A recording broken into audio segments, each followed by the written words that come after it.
from Busch Stadium in St. Louis, Missouri. Tonight, the New York Mets visit the St. Louis Cardinals.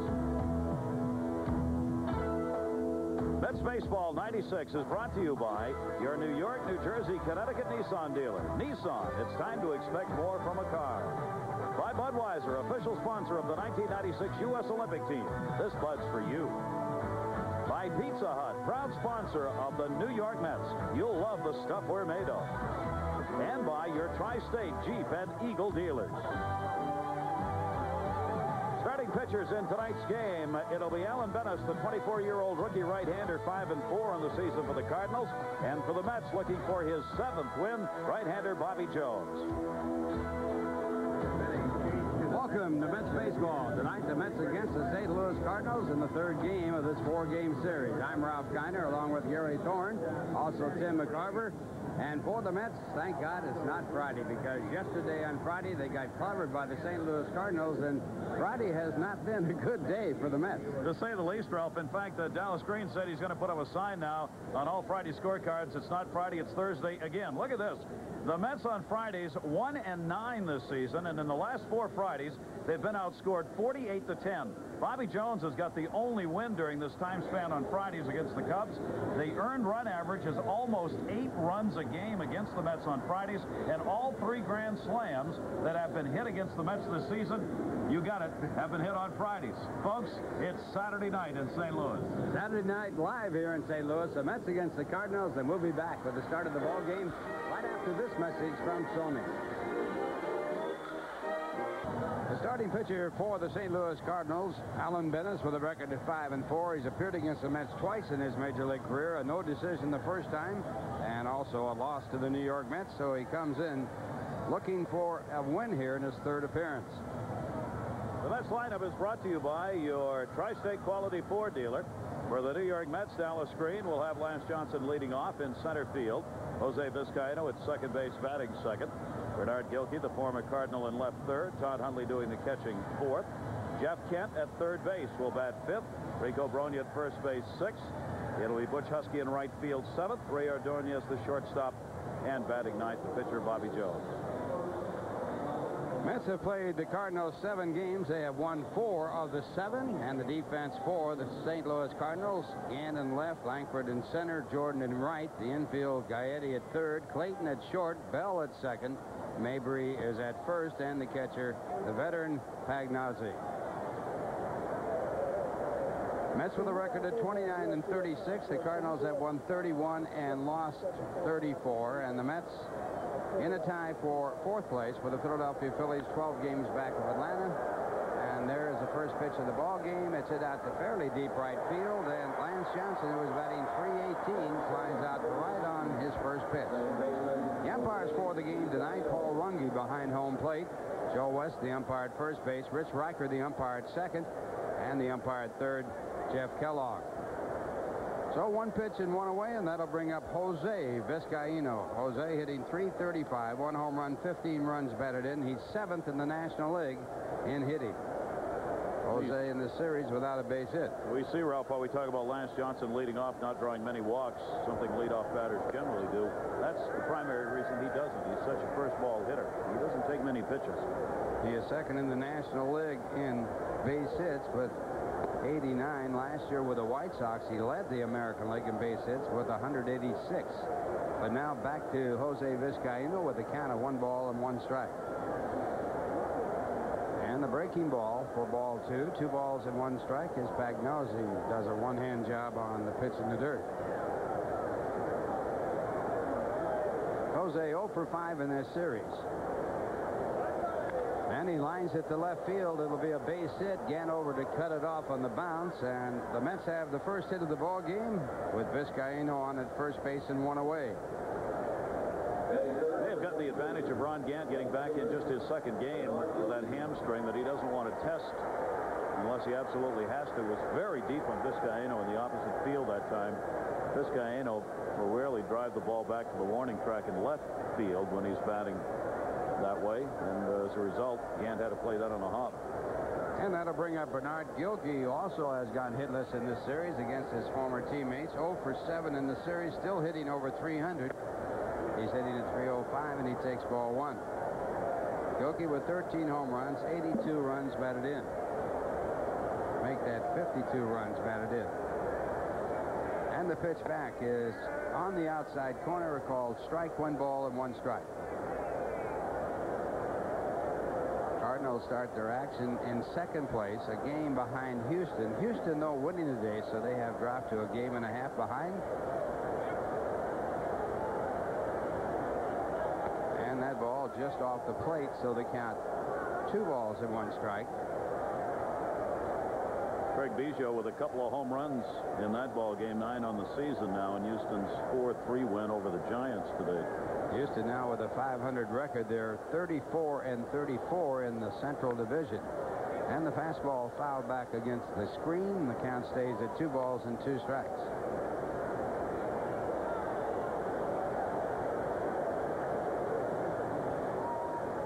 Alan Bennis on April the 4th against the Mets had a no decision. He lasted 3 in the 3rd innings, gave up 7 hits on 7 runs. The Mets won that ball game 10-9 in the slugfest against the Cardinals. Throw to first and Vizcaíno back.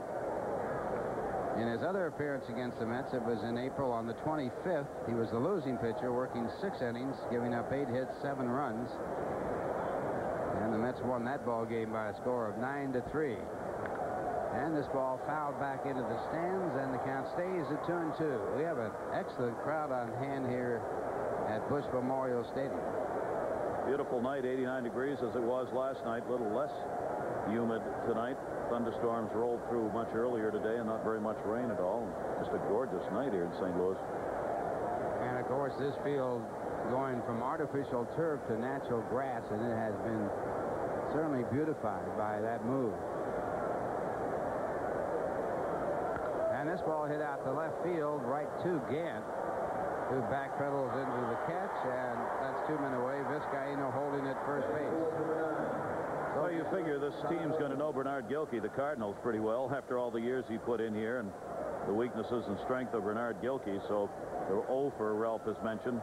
Maybe not that much of a surprise. Plus the fact Gilkey obviously would love to come back and have a great series every time he's back in St. Louis. So he probably puts a little more heat on himself. That's one thing you can do playing in your hometown city, and especially if you've been traded from that ballpark and ball team.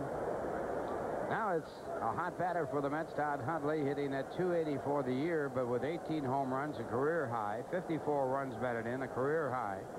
And in this series, he's 3 for 8 with 2 home runs, and he takes high for ball 1. Interesting you say that, Ralph. Dallas Green was saying today he thought Jason Isringhausen last night. First he said, I was shocked Isringhausen was unable to get himself under control and that he would pitch that poorly. He gave out 70 tickets last night, and there were lots of other folks here, friends and neighbors, who bought tickets. And a ground ball to the second base side, fielded by David Bell. The throw to first base retires his side. So the Mets get a base hit and leave a runner at first base. The score after 1/2 inning. The Mets nothing. The Cardinals coming up. And now a word from NYNEX. Bobby Jones on the mound for the Mets, and he has a record of 6-2. He's appeared against the Cardinals 1 time this year, a no decision. That was opening day at New York, and the Mets won that game 7-6. And Bobby, going 3 2/3 innings, gave up 6 runs on 8 base hits. And the Cardinals lineup he'll face is brought to you by Honda. Tony La Russa will have Ron Gant back in that leadoff spot as he did last night. Royce Clayton in the lineup again, batting second. Ray Lankford, the center fielder, third. Gary Gaetti, 2 home runs last night, bats cleanup. John Mabry, first base. Brian Jordan in right field, followed by Tom Pagnozzi catching and batting 7th. David Bell will be at second base in this game, and Alan Bennis doing the pitching. And the defense for the New York Mets, it'll be Gilkey in left field, Johnson in center field, and Husky in right. In the infield, Kent at third base, Ordonez at shortstop, Vizcaíno at second, and Bronya at first. The catcher, Todd Huntley. And on the mound, Bobby Jones working to Ron Gant. Gant hitting just .238, but 2 for 4 in last night's ball game with a leadoff home run. Hit the second pitch of the ball game, delivered by Isringhausen for a home run. It was his 7th of the year and his 10th leadoff home run. First pitch, ball 1. As Gant plays his second game after coming off the DL. He had a pulled muscle.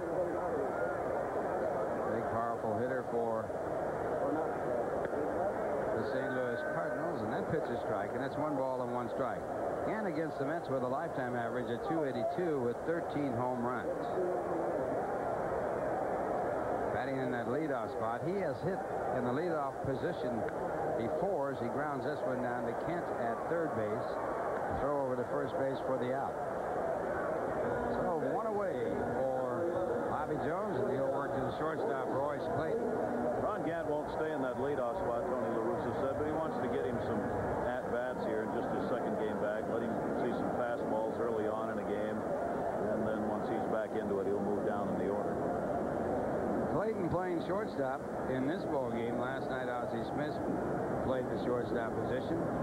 But Royce Clayton, the #1 shortstop for the St. Louis Cardinals, acquired from the San Francisco Giants, hitting .264 with 2 home runs, 16 runs batted in.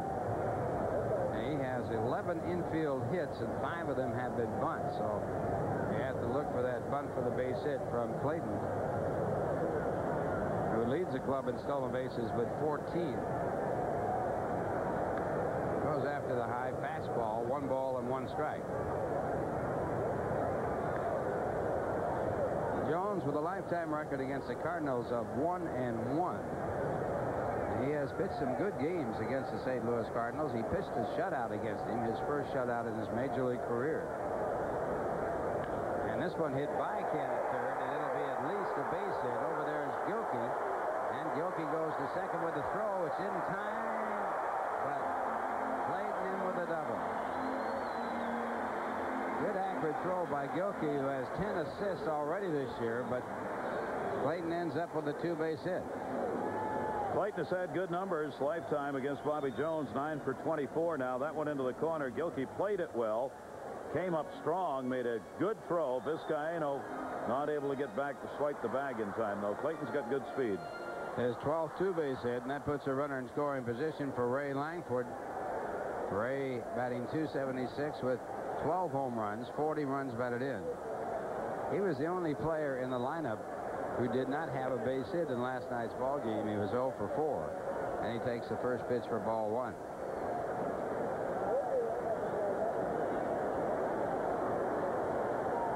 Langford, the center fielder for the St. Louis Cardinals.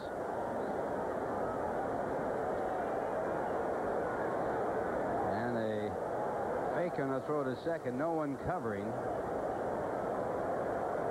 So Jones holding on to the ball. Or Jones just likes to break in behind the base runner at second base, and does it a great amount of times when he is playing in that shortstop position. And there's a strike, and it's 1-1 as Langford swings through that pitch. Langford's got into a funk, 1 for his last 11, and right now the 3rd lowest average in the league for the middle of June for this month.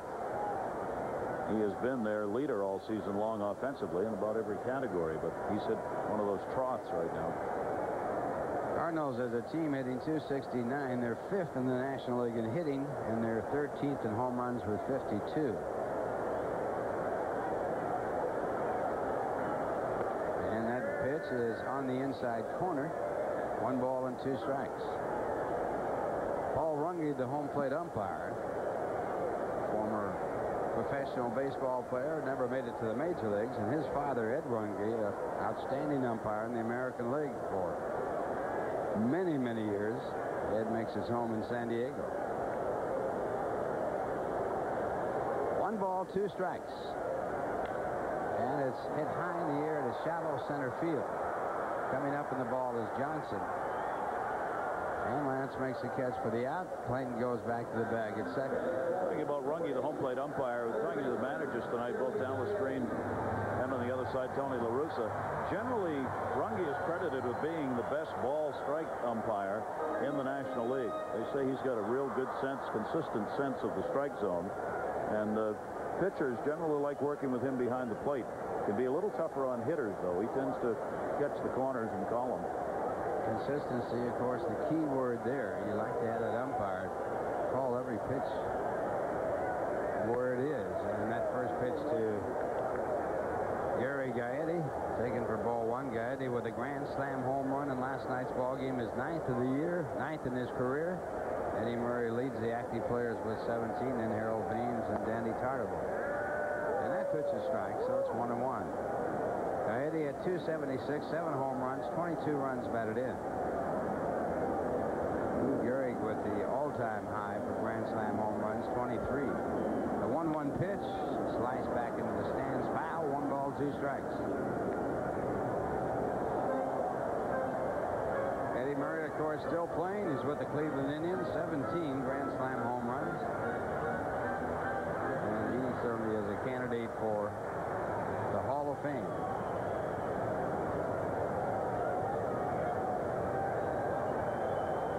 1-2 the count to Gary Gaetti, and he takes low and inside for a 2-2 count. Gaetti in last night's ball game with that Grand Slam home run. He also had a 2-base hit and 2 home runs, a solo home run and a Grand Slam home run for 5 runs batted in. Both of his home runs coming off Paul Byrd, who was in the game in relief. That was a dangerous matchup when he came up that second time after having already hit one off Byrd. Gaetti likes stuff up in the strike zone, and that's where Paul Byrd was last night. And that pitch high, so a full count to the veteran third baseman. 37 years of age, playing in the National League with the St. Louis Cardinals. On deck is John Mabry, the first baseman, who's the leading hitter in the Cardinals.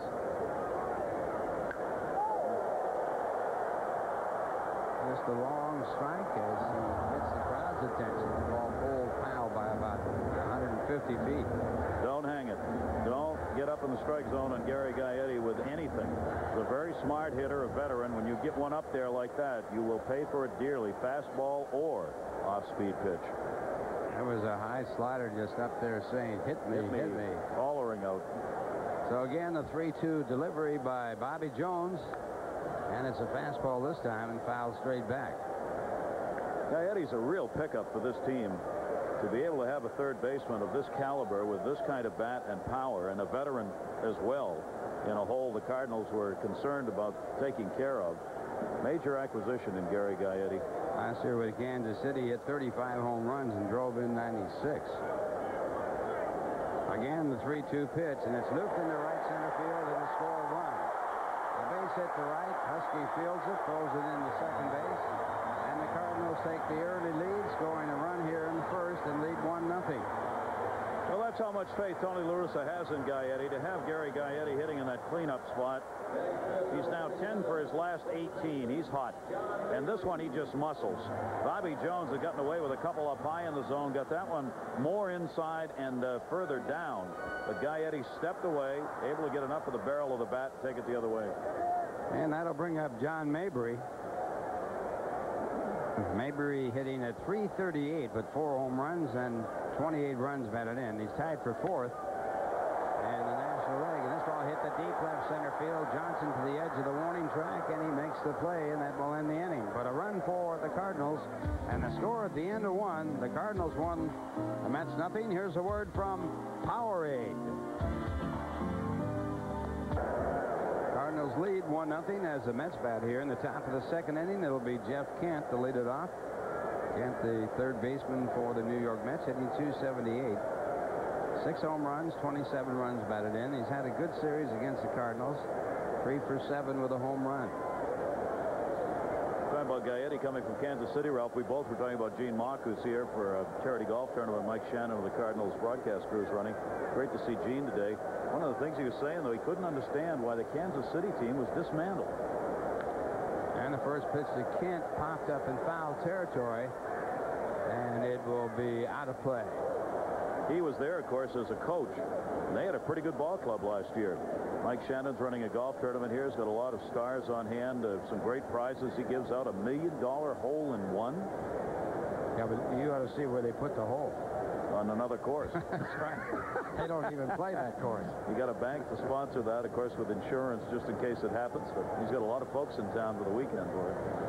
While we're on the subject of golf, did you hear about the new expression on the golf course now? It's called the Marge shot. Oh, I saw that. The Marge shot, they're called. It's a little bit to the right and way out of bounds. There's a high fly ball to deep right. It's way back there. And leaping catch by the right fielder. And he is down. Ryan Jordan making a spectacular catch. And apparently he is on the ground because it looked as though he hit his head against the fence there. What a great catch. Don't know how he held on to that after he made contact with the wall, because he did not get back to the wall to move in. He was still running back towards it when he made the catch and collided.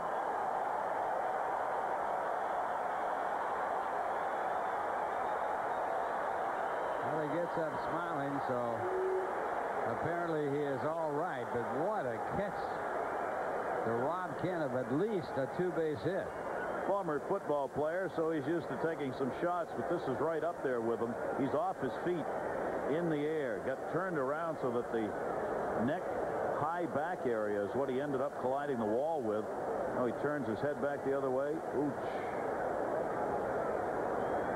Spectacular play, denying Kent an extra base hit. Boy, that head really crashed against the wall there. He's still trying to shake it off.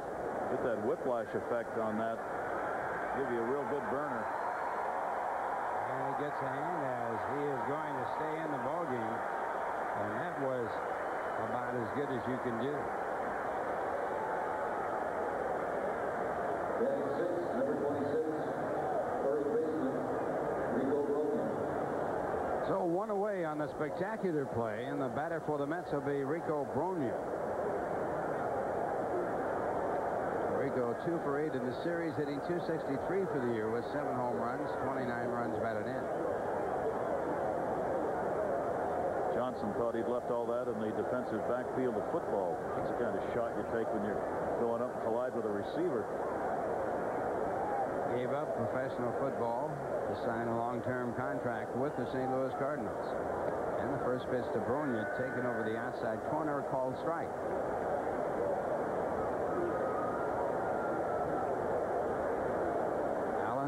On the mound, and his next delivery fouled back out of play. The count goes to strike 2.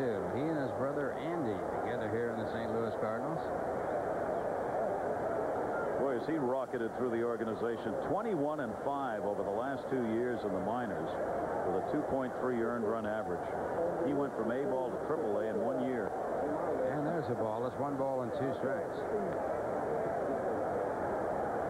Fastball slider primarily, working on the changeup to give him a third pitch and a different look. And this one hit on the ground to the first base side, fielded by Mabry, and he makes the out at first base, 2 men away. So Venice, who missed 4 months last year when he was with Louisville in the American Association with elbow problems, made his major league debut at Pittsburgh, and his first win was against the Pirates. He struck out 10 in that ball game in 8 2/3 innings. The last brothers to pitch for the St. Louis Cardinals, the Necro brothers, and also another set of brothers, Lindy and Vaughn McDaniel, brothers to pitch for the St. Louis Cardinals. And the first pitch, strike 1 to Butch Husky. Husky at .251, 5 home runs, 18 runs batted in. Slider missing, 1 ball and 1 strike.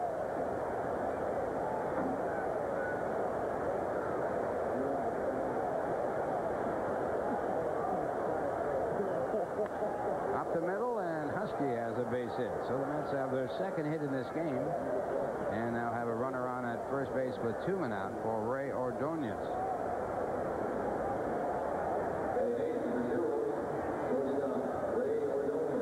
A late addition to the lineup today. Edgardo Alfonso had been put in the lineup earlier when Dallas Green got to the ballpark, and then when Ray Ordonez came a little later, Dallas went to Ordonez and said, look, I want to rest you for 1. You want to play tonight or you want to play tomorrow? He said, I'll play tonight. He took a look at the weather report, saw that it was a day game, the temperature a lot more to handle in the daytime here in St. Louis than at night. And he goes after the first pitch and pops it up in the shallow center field. David Bell backpedaling and coming up to make the out. And the Mets leave a runner on with a base hit, and the score at the end of 1.5 innings. It's the Cardinals 1, the Mets nothing. Now here's a word from Mitsubishi. Bottom of the second, the Cardinals leading 1-0, and Ryan Jordan, who made that spectacular catch in right field off of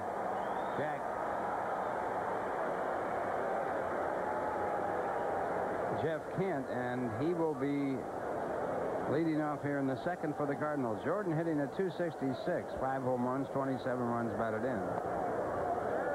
He has hit the Mets well, .333 with a total of 4 home runs in this short time. He takes strike 1. Jordan overall with .266, and Bobby Jones back with a curveball and missing. 1 ball and 1 strike.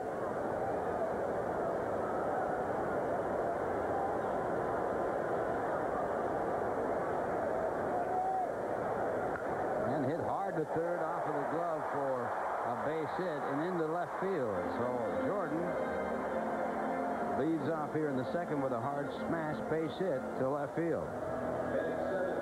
Bobby Jones getting some of the pitches up in the strike zone here in the first couple of innings in this game, and this is the team that hits high stuff. That went over the middle of the plate. Kent had 1 chance, the short hop on a screamer and a base hit. So Jordan at first base with no one out, and Tom Pagnozzi will be the batter. Tom batting at .305. 4 home runs, 22 runs batted in. Pagnozzi, back in 1987, got his first major league hit and first major league home run against the Mets. See Todd Hundley looking over now to see not the sign on the pitch, but the throw. We saw Bobby Jones step off first, then get on the rubber, step off, and make the throw over. And that's all dictated from the dugout.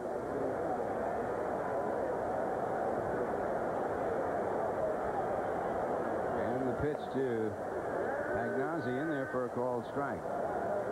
Cardinals yesterday matched their season high for hits with 16, and home runs in the ball game with 3 when they beat the Mets 13-4. It was the largest margin of victory for the Cardinals this year. Maybe a pitch out here. And the fastball just off the plate. I count 1 ball and 1 strike. We were talking about Gene Mauch earlier. Gene Mauch's the man who originated the step-off.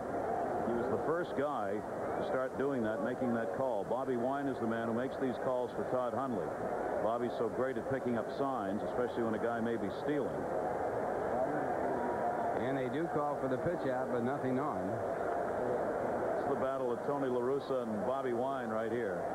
2 guys who really like to play the mind games on the field. Gene Mauch, remember, Tony La Russa was giving Mauch credit before the game tonight for this whole idea of stepping off the mound, making the throw, just stepping off. Mauch, remember, the first time he did it, it was Dick Grote who was on, and Mauch was managing. 2 balls, 1 strike. The runner going, and the ball hit hard to right field for a base hit.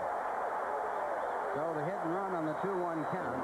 Jordan goes to third base. Pagnozzi holds at first and runners at first and third with no one out for the Cardinals here in the second inning. Well, that's a great piece of strategy there that didn't work for the Mets and did for the Cardinals. When you get to the 2-1, La Russa knows you cannot afford now to have another pitch out.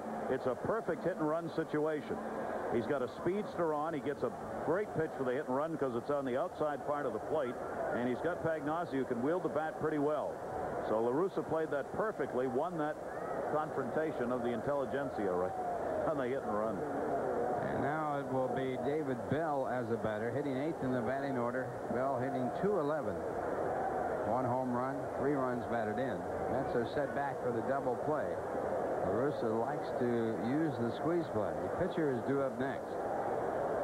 Kent very deep at third. The first pitch hit hard to the shortstop, scooped up by Ordonez. The throw to the plate, and he is safe at the plate as Jordan dives by Todd Hundley, and it's a 2-0 ball game. So Ordonez going home on that play.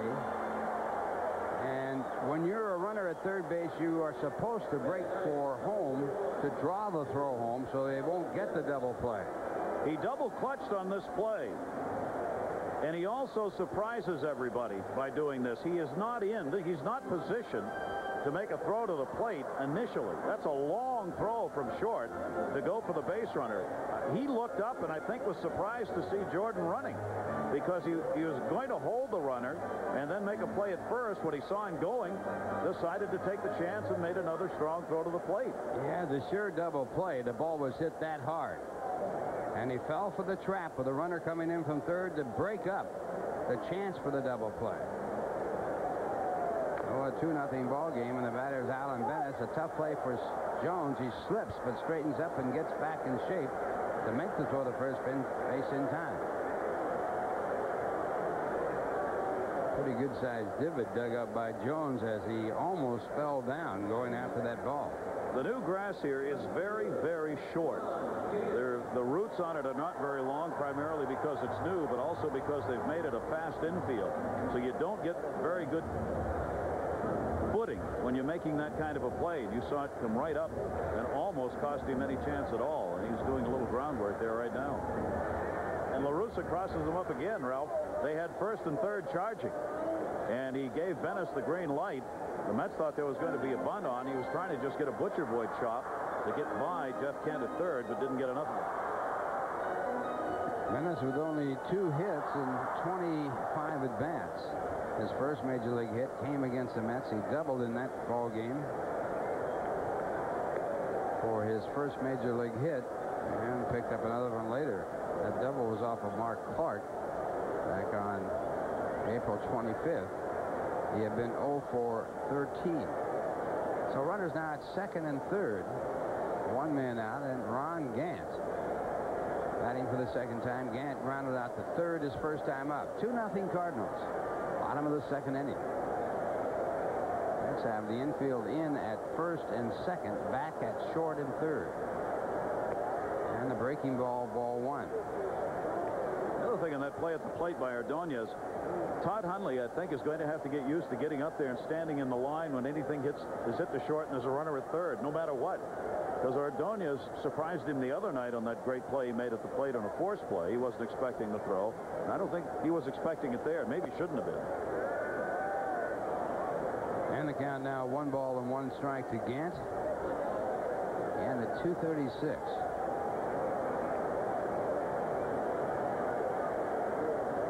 Bobby Jones trying to pitch out of this heavy trouble here with a run in, runners at second and third, and 1 man out. And this ball hit in the right field. It's not too deep. Butch Husky trying to get squared away to make the catch. The runner coming in from third. The throw to the plate is offline, and the run scores. Tying up at second and going to third base is David Bell. So another run in, and the Cardinals leading by a score of 3-0. Husky's throw was a long throw, not bounced at all, and it was also offline. They do not do well at hitting the cutoff men, the outfielders. Watch Gantho and getting the job done. Uppercut. Look at this. I mean, that's what he's supposed to be doing, trying to get the run in. So he wanted the fly ball somewhere, and Husky got it over towards the line, and then a rainbow toss.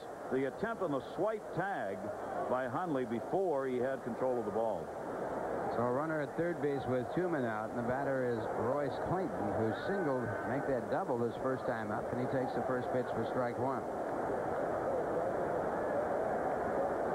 The Mets missed a couple of cutoff plays in last night's game, and the coaching staff went over that with the outfielders today about getting the throws down. And then pitch a ball, so a 1 ball, 1 strike count to Royce Clayton.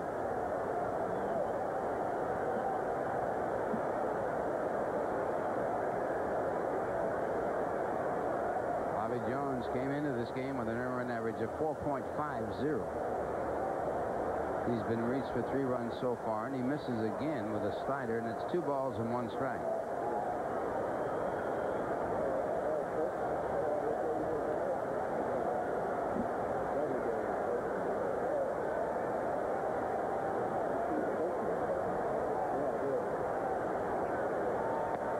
And again, a pitch out of the strike zone. Again, the slider, and it's 3 balls and 1 strike.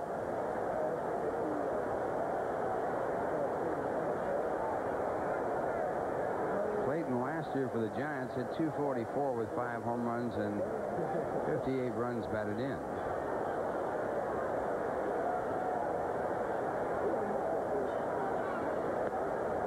fastball swung on and missed, so full count, 3-2. Jones working for the runner on third base, and the on-deck batter is Ray Langford. Jones working from the stretch position. That takes away from his curveball. He doesn't get that high kick and leverage on the curveball from the stretch position, and he misses outside with a fastball, and that puts runners at first and third on his first walk.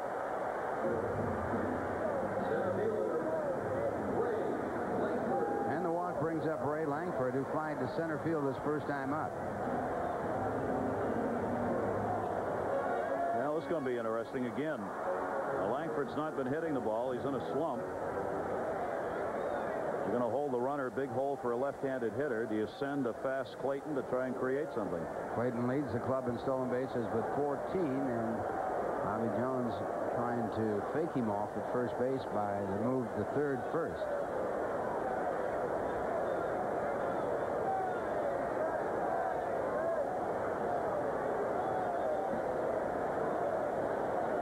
In this series, Langford 0 for 7. The runner goes. The throw down to second base, and they will have a runner in the rundown. The tag is made for the out that ends the inning, but another run scores as the throw to second base allows Bell to come in from third. So 3 runs in the inning, and the score after 2 innings of play here in St. Louis.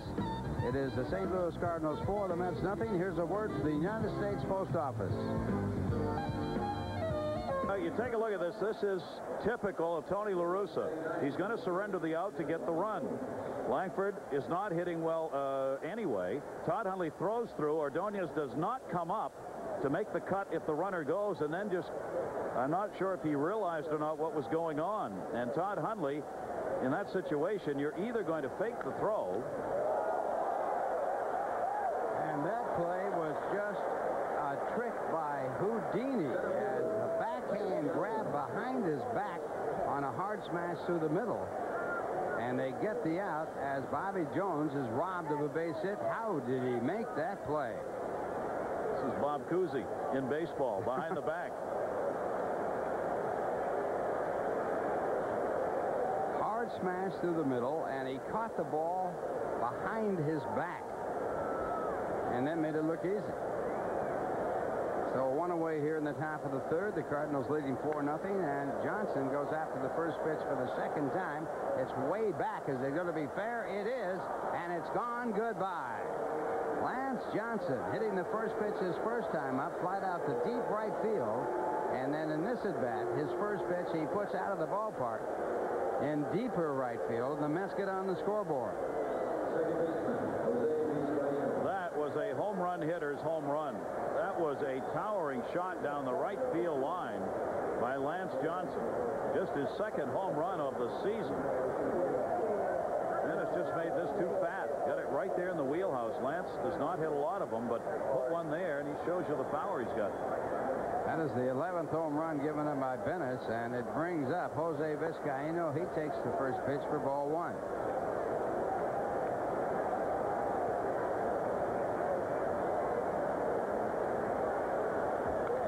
Back is lined to left center field for a base hit.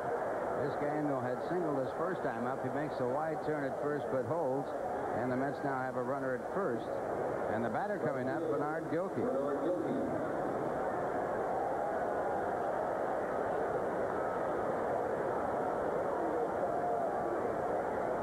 Coming fast and furious. Before we leave the play on the run scored, though, when you send the runner down like that with the runner at third, the steal with 2 down, you're generally going to have the man who's taking the throw come up, either the second baseman or the shortstop, to cut it off and come to the plate to get the out if the runner goes. Or you're not going to throw through. You don't want to give that run up here. And the Mets did neither. Now the batter, Bernard Gilkey. Gilkey flied to left his first time up. He takes a called strike. Gilkey in this series 0 for 8. The way that play is supposed to be made, either the shortstop or the second baseman goes into the cutoff position halfway behind the pitcher, with the other infielder covering at the bag at second. If the runner breaks from third, the throw is cut off, and the throw comes home. If he doesn't break, you let the throw go through, and you hope to get the play at second base. The Mets did not do it that way. No. The fundamental mistakes here in the first 2 innings last night and tonight have cost the Mets runs. And, of course, everyone knows the book on La Russa because that's the type of baseball he's been playing for years and years. He does all that kind of stuff. We're mentioning the squeeze, Ralph, the delayed steal we saw last night.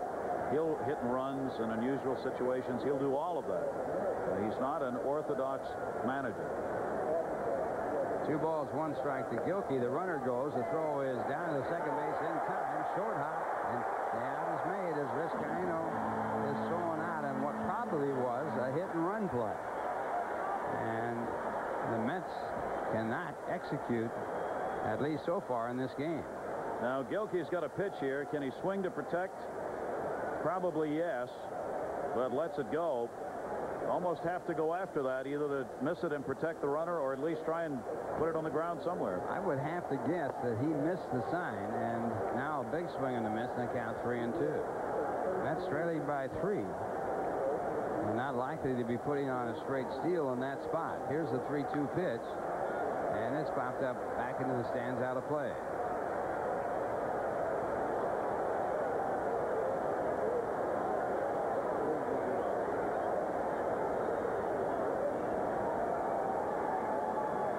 Gilkey at 303 for the year.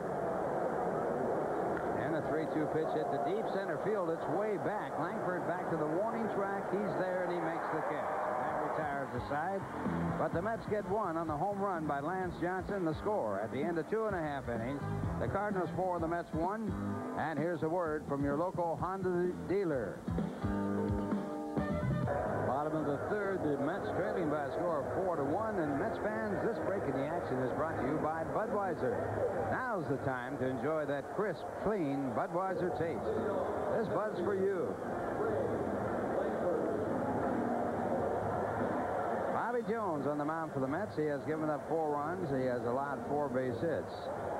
But the Mets have not executed behind him, and they have allowed the Cardinals to more or less run over the New York Mets in this early part of the ball game. The Cardinals batting in the bottom half of the third with Ray Langford to lead it off. Langford left at home plate on the attempted steal of second that got the runner in from third when the Mets were unable to cut it off and get back to the plate, hoping to get the out at home. And Langford takes the first pitch for ball 1. Langford at 275. Bobby Jones coming into this game with a record of 6-2. He throws the fastball, and it's fouled back out of play. 1 ball and 1 strike. Dallas Green said before the game, talking about the era's mistakes last night, mental mistakes, he says it's going to take time. He says, but there's a difference between time and patience. He says, I am losing my patience.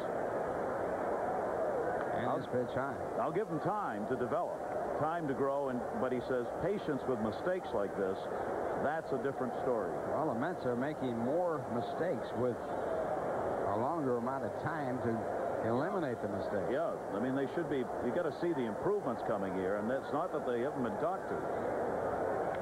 And this ball hit into left field. Gilkey over by the foul line. Does he have a play? He does, and he makes the catch for the out. So Langford, the first out here in the bottom half of the third inning. That'll bring up Gary Gaetti. Gaetti singled to drive in the first run of the ball game. And his base hit coming on a 3-2 pitch with a runner at second. Clayton, the runner at second, came in to score. Cardinals then added 3 more runs on some fine baseball in the second inning.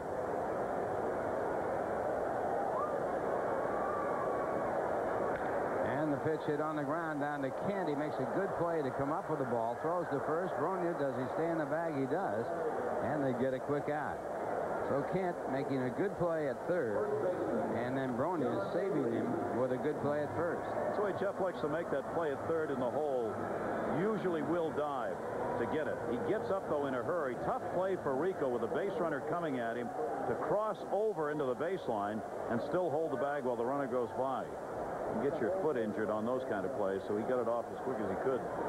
Now the batter will be John Mabry, who flied to center his first time up, and he fouls off the first pitch. Mabry, a very hot batter, hitting at .336 for the year. in yesterday's ball game. Mabry had a big night as he got 4 hits and 5 at-bats. So one time they got him out. He lined into a double play, line drive to third base. And a slow curveball for ball 1. 1 ball and 1 strike.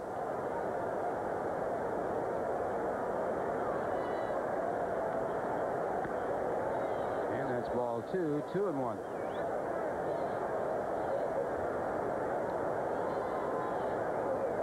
Bobby Jones on the mound for the Mets with a record of 30-23 in his major league career. Pitched his first shutout against the St. Louis Cardinals back in '94, and this ball hit down to Kent, and Kent's throw the first base retires aside. So the Cardinals go in order for the first time in this game, and the score at the end of 3. The Cardinals 4 and the Mets 1, and here's a word from Anheuser-Busch. 4-1 the St. Louis Cardinals, and coming in for the play-by-play, Tim McCarver, who had a brilliant career for the St. Louis Cardinals many years, not many years ago, a few years ago. That was a few years ago. A few years. Last year here was 1974 and parts of 59, 60, and 61, and then the real glory years in 63 to 69. 3 National League pennants and 2 World Series. A lot of fun, great memories here, Ralphie boy.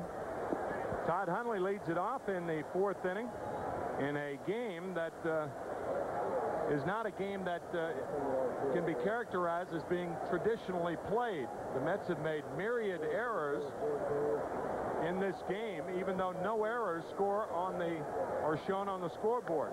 Todd Hundley, with a 3-run homer last night, grounded to second his first time up. He fouls it back 0-1 to Todd Hundley. That was a tacky 2nd inning, wasn't it? It was not what you would say textbook. Well, the Mets are a young team, and of course playing together as a young team for the first time, and you can expect some mistakes. But after last night's game and this game here tonight, the Mets are over their quota. 0-2 to Todd Hundley with runners on at 1st and 3rd in the 2nd for the Cardinals. They had a 1-0 lead. Ryan Jordan on at 3rd, Tom Pagnazzi on at 1st. David Bell hit a ball sharply to shortstop, and Ray Ordonez came home with the ball.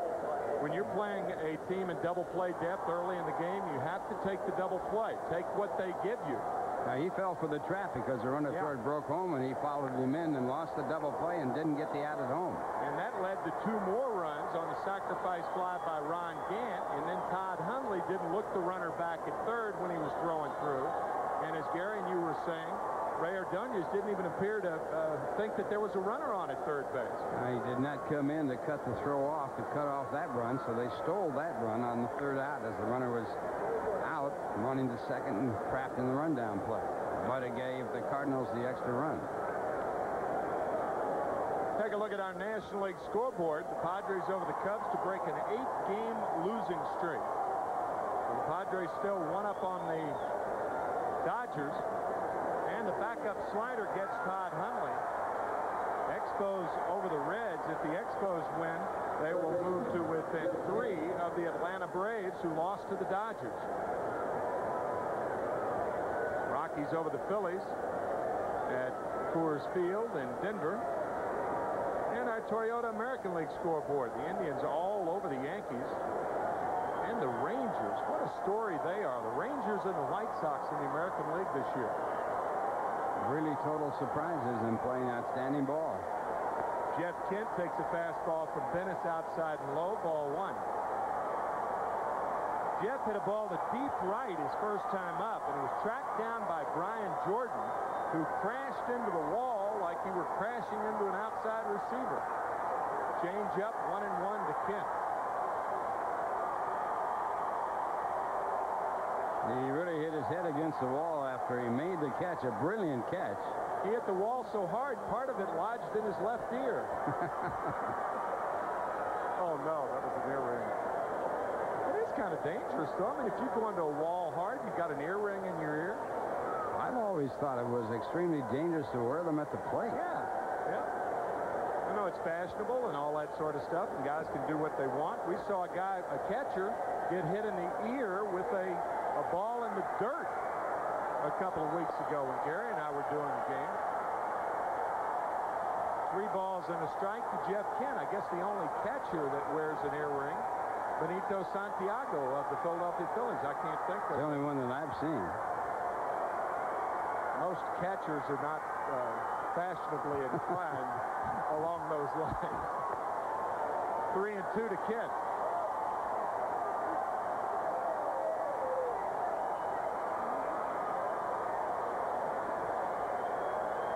You usually see a catcher with a stubble beard because they don't like to shave with that mask on their skin if they shave closely. Hit hard to short. One hopper. Clayton throws out Kent. Jeffs hit the ball hard twice and has an 0 for 2 to show for it. 2 outs here in the 4th.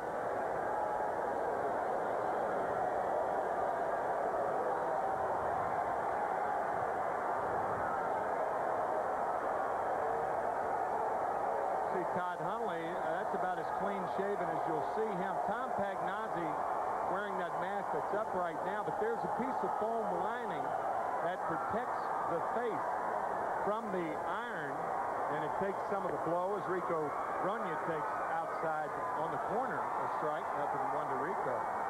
But a lot of catchers will wash that down with alcohol every other day to keep it as clean as possible. Does a catcher take a beating during the course of the season, but the pores of the face can get rather caked up with that mud and dirt around home plate. 1-1 to Rico Brogna. And especially in a place like St. Louis where it is extremely warm. Ball 2, 2-1, and plus we're about 2.5 stories below street level here at Busch Stadium, so you get little ventilation. Renovation here at Busch, but no ventilation. They've done a great job of renovation. Should have put some air conditioning in. Grounded to first, Mabry. And the Mets go 3 up, 3 down here in the 4th inning. New York trails 4-1. We'll be back after this from Nobody Beats the Wiz. Beautiful Busch Stadium here in St. Louis, a city rich with tradition. And this game is brought to you by Nobody Beats the Wiz Home Entertainment Centers. Total home entertainment centers, I might add. And by your Tri-State Toyota dealer. I love what you do for me, Toyota. Tim McCarver, Ralph Kiner, Gary Thorne back in for the final 3. And there's a part of the scene here. A sea of red. I guess 40,000 on hand tonight or so. Good crowd here tonight, no doubt about it. And this one of the great franchises in baseball history, dating back from, I guess, the Gas House Gang is when it started to really take off. 1926, the first pennant the Cardinals won. And they have won more world championships than any other National League team. 9. 26, 31, 34. That was the year Ducky Medwig was taken out for his safety. 92, 94. Stan Musial's first year was 1941. The slider is outside and low to Brian Jordan, who singled and scored a run in the 2nd. 4-1 Cardinals here in the 4th inning. Medwick slid in hard to third base against Owens, the third baseman for the Tigers. And when he went to take his position in left field, he was showered by all kinds of fruit and eggs and what have you. And they took him out of the ballgame for his own protection. But the Cardinals were leading by a big score at that time. Shortstop Ordonez picked by Brogna, 1 out here in the 4th. Cardinals won that game 11-0 behind Dizzy Dean. 7th game of the World Series in 1934.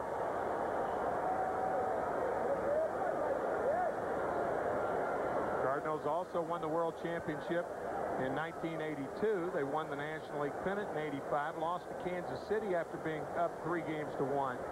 They were up 3 games to 2 in 1987, and they lost to the Minnesota Twins. And that was the last time that the Cardinals appeared in postseason play. 0-1 to Tom Pagnozzi, who had a hit-and-run single to right field and scored a run in that 3-run Cardinals 2nd. Curve hit hard but foul. 0-2 to Pagnozzi. In this series, Tony La Russa has used the delayed steal, the hit and run several times. And he has used the double steal. He has used just about everything you can use. So you got to look for the book when you play against him. Strike 3 called. Pagnazzi knew it. 2 outs.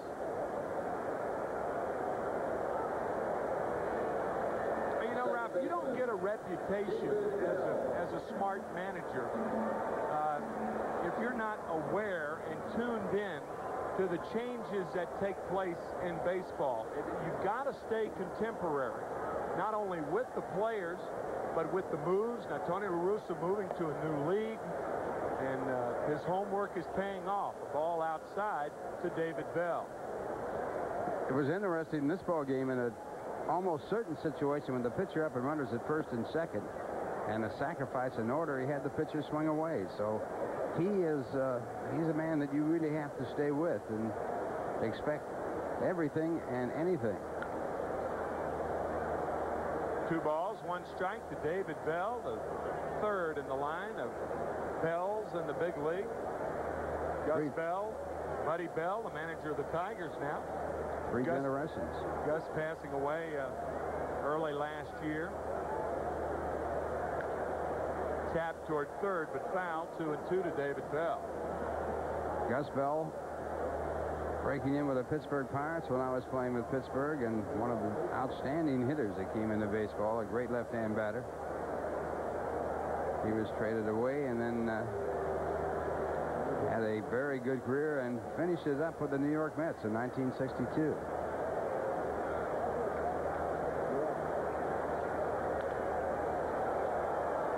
Out of play, still 2-2 to David Bell. 4-1 Cardinals here in the 4th. 1962, Lindsey Nelson asked Casey Stengel to tell us who was going to be the opening lineup for the New York Mets when they played the Polo Grounds. And Casey took 23 minutes to tell you. And the last part of it was classic.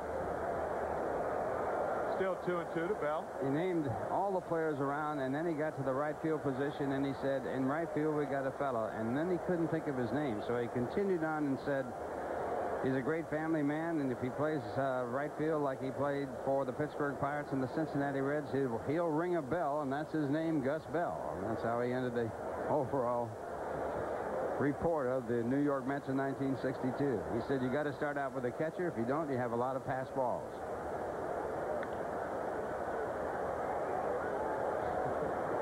Still 2-2 to David Bell.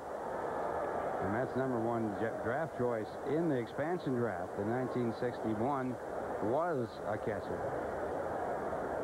Hobie Landreth. Drafted from the Giants.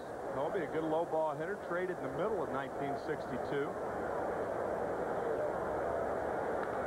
Ground ball through the legs of Jones. Ordonez, and a beautiful play. The stretch is dropped. Grenier had to stretch too far. He dropped the ball, and we'll see how it's going to be scored. I would imagine a base hit for David Bell. Ordonez gets over here after the ball is deflected by the pitcher and makes a good pickup of the ball. And he makes the underarm throw as he is out of position. And it's a little bit wide, and Bronier can't get it in the glove deep enough to hold on to it. Right through the legs, right through the wickets of the pitcher, Bobby Jones, and that should be scored a base hit, I would have to believe. Bell hit one through the clappers then.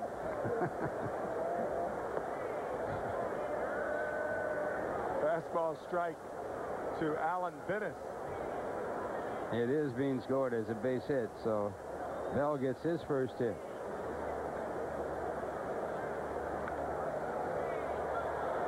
Nothing in 2 now to Alan Bennis. That was hit number 5 for the Cardinals. There's brother Andy looking on. Andy told me in New York that he was more nervous when his brother pitched than when he pitched. I can understand that. Nervous energy. Nothing you can do about it when you're pitching yourself. That nervous energy, you have a chance to get it out of your system with your actions. Often wondered how Ray Knight, when he caddied for his wife, Nancy Lopez Knight, could stand the pressure of not only being a caddy for her, but to watch her play.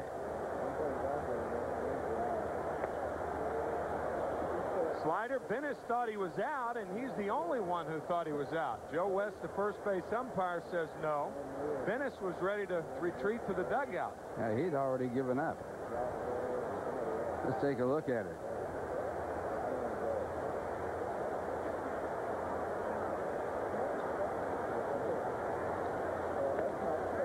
Strike 4 to Bennis.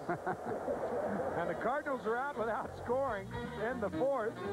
However, it's 4-1 St. Louis. We'll be back after this from Sunoco.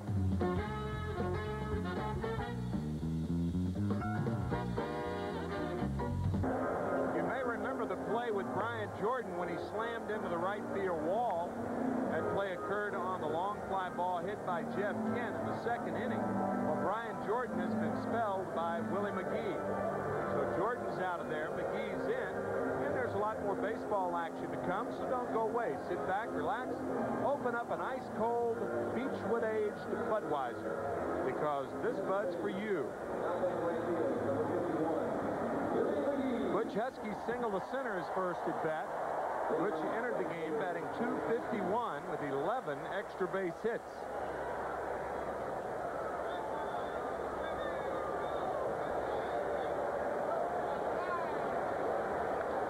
Foul back and right above us. I'm telling you, I am snake bit. That thing right over my coconut. I know one thing.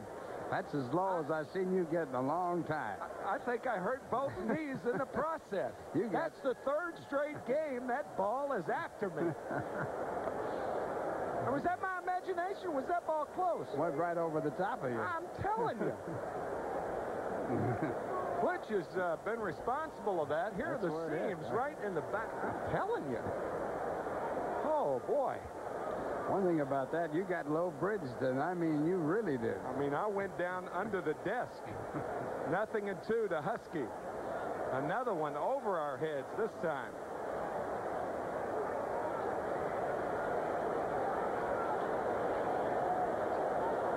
Have to start wearing the equipment up here. Get the mask and chest protector. And other paraphernalia.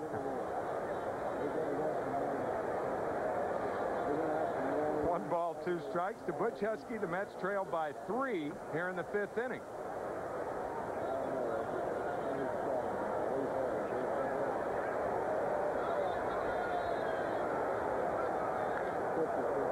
Deep to center field. Back is Langford, however. You have really got to hit it a ton to get it out of this center field. 4-0-2 to center, and it was not carried to that part of the ballpark. 1 out here in the 5th inning, and Ralph, this is where the ball hit. So that's about a foot, about 1.5 feet above us. Well, let's see, you got under this desk, right? That's exactly right. That's exactly right, right here. That's about as good a move as I've seen you make here. I was doing the limbo, baby. Whew, that was close. Gary Thorne right above us, and he was pinned against the wall back there. Fortunately, it never got back to him.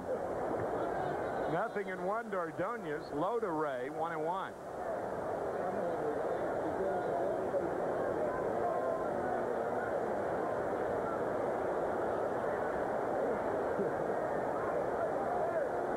Ordonez average now down to 280, actually 278, and a little lower as he grounds to Mabry. 2 outs here in the 5th inning. You don't mind, I mean, everybody said that if Ray Ordonez hits 240 and feels like he's capable of fielding, which he has certainly done, a couple of errors tonight, mental errors really, but you take 240, but then he teases you with 2 months of hitting over 300, and people have an inclination that that's the type of hitter that he's going to be, and I don't think it is, unless he changes his style. Well, he isn't that strong to really tear it up, and he's got to get those little hits to right field and what have you, and he's shown that he can do it, so you could probably project about a 260 somewhere in there. You hope to get about 260. You could get that. He will be a regular shortstop for a long time. 1-1 to Bobby Jones, with the Mets trailing 4-1 here in the 5th.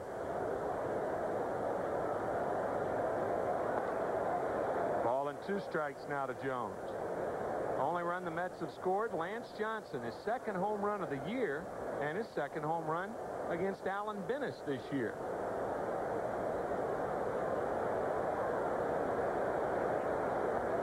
Slider gets him. Strikeout number 2 for Bennis, and after 4.5, the Cardinals up on the Mets 4-1. We'll be back after this from your Tri-State Toyota dealer. Bottom of the 5th inning, Tim McCarver, Ralph Kiner, Gary Thorne. Here at Busch Stadium, now let's take a look at the new Dodge quiz of the evening. Which current player is the son of the only man to play for both the Seattle Pilots and the Seattle Mariners? Joe Schultz was the manager of the Seattle Pilots, and he was the subject of Ball 4. You may remember Jim Bouton's book. Joe Schultz mentioned in that was your first roommate, wasn't it? Roommate, Joe Schultz, the old catcher, was my first roommate when I went to spring training in 1941. And my manager for 3 straight years in the minor leagues, 60, 61, and 62. Joe passed away this spring. What a wonderful guy he was. And the general manager of the Seattle Pilots was Dewey Soriano, and he was a roommate of mine with the Pittsburgh Pirates. He was a pitcher. Ron Gant, the batter. He is 0 for 1. He did have a sacrifice fly in the 2nd inning for his 28th RBI of the year. And the name Pilots had to come from Dewey Soriano because he actually was a ship captain that would take the pilot ship, and he would be the captain, and lead the ships into the harbor and get them into their docking. Hit hard to left, base hit for Gant. So Ron Gant opens the 5th inning with a hit to left. I guess I could tell this story now because Joe is looking out from above, we hope. This is Gant with the fastball, and he drills it through the hole into left field for his first hit of this ball game. Joe and the electrician here at Busch Stadium became very close friends, and Joe moved into a new house in a very nice suburb here in St. Louis with Gant on at first base and Royce Clayton the batter. And Joe used to take home different items from the ballpark. He'd take home light bulbs. He'd take home some dirt for his garden, for his mulching and everything. And one night I caught him with 2 plots of sod on his head. After everybody had gone home, I said, Joe, what are you doing? He said, I'm sodding my yard. He took home 2 plots of sod every night for about 3 months in a row and sodded his front yard with the dirt from Busch Stadium. No wonder that's when you pinch a penny. That's pretty good. No wonder he didn't have any hair in his head, carrying that sod out. That is a true story. Joe was also good at having some baseballs in his pocket as he left the ballpark. Joe was very economy-minded.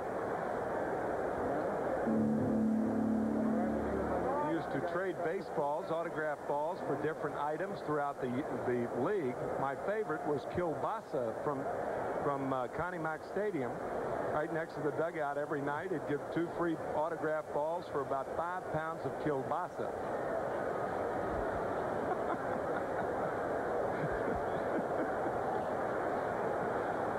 Outside, 1-1 to Royce Clayton. Nobody out here in the 5th inning. 4-1 Cardinals. His father also was a good major league ball player. I remember him in spring training when I roomed with him. He would write a letter home every day to his wife. Every single day, yeah. He wasn't going to pay for the phone call. I was thinking how warm, but it wasn't necessarily that warm. It was to save money. I shouldn't have said that. 2 balls and a strike to Royce Clayton.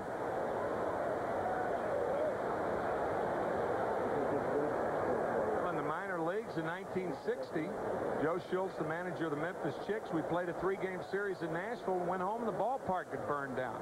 Playing for the Memphis Chicks, Russwood Park. Ground ball to second, could be 2. Vizcaíno Ordóñez from the throw, out at first. 2 outs. Well, Well, you see it time after time, Ordonez throwing completely out of position, and how he can get so much on the ball without having his body behind the throw. Watch this throw right here. He's throwing totally off balance and gets enough on it to get the double play. Throwing against his body. Now, he's on the wrong foot here to make a hard throw, but he can still do it. Nicely turned by Vizcaino and Ordonez, and Ray Lankford, the batter. Ray 0 for 2 on the night.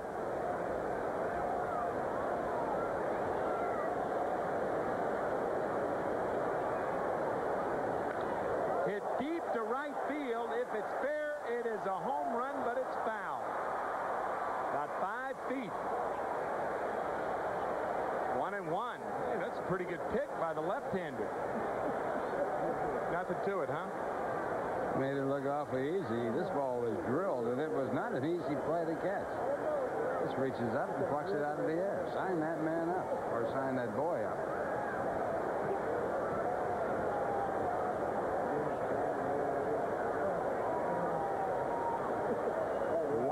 To Ray Lankford, outside and high, ball 2, 2-1.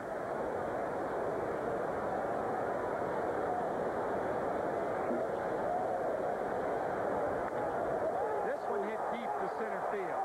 Johnson on the track to make the play.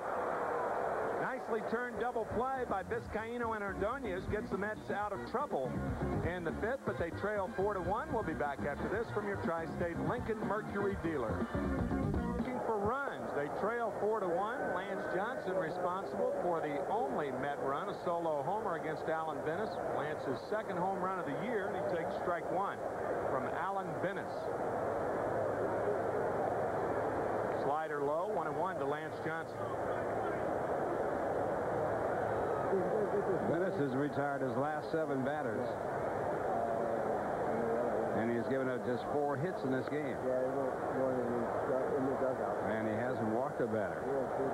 2 of those hits, singles by Jose Vizcaino, a 2-out single by Butch Husky, and a solo home run by Lance Johnson. He has not walked a batter, as Ralph said, so no base runners for the Mets. This is an errorless game, even though that second inning, a disaster for the Mets.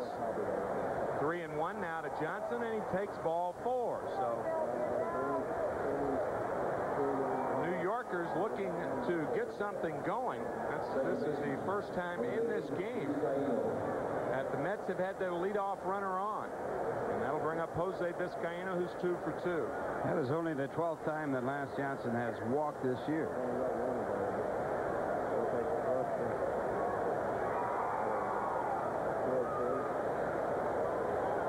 As a team, still the lowest number of walks in the major leagues. They're not a team that will take a walk.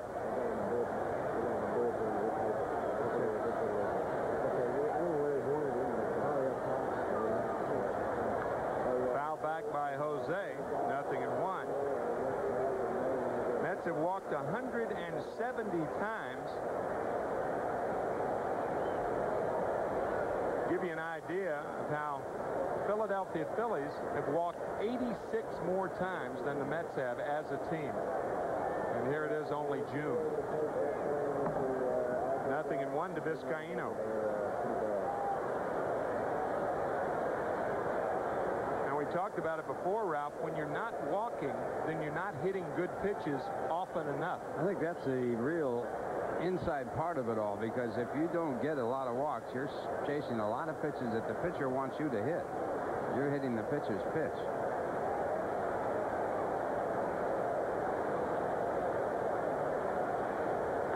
High, ball 1. 1-1 to Vizcaino. And Tom Pagnozzi wants to talk to Bennis. Well, we talked about the Dodge Quiz. The new Dodge Quiz, we'll flash it back up for you. Which current player is the son of the only man to play for both the Seattle Pilots and the Seattle Mariners? And I have no idea who the answer is. David Segui. How about that? That's a great question.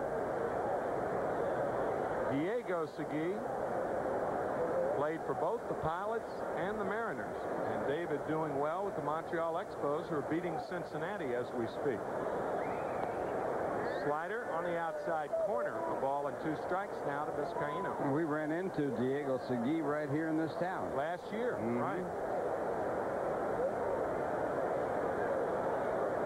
Diego Segui had such a strong handshake that you hoped you didn't do anything well during the game to deserve that handshake after the game. People would avoid him. Wasn't worth it. Inside to Vizcaino, 2-2. Talk about a strong guy.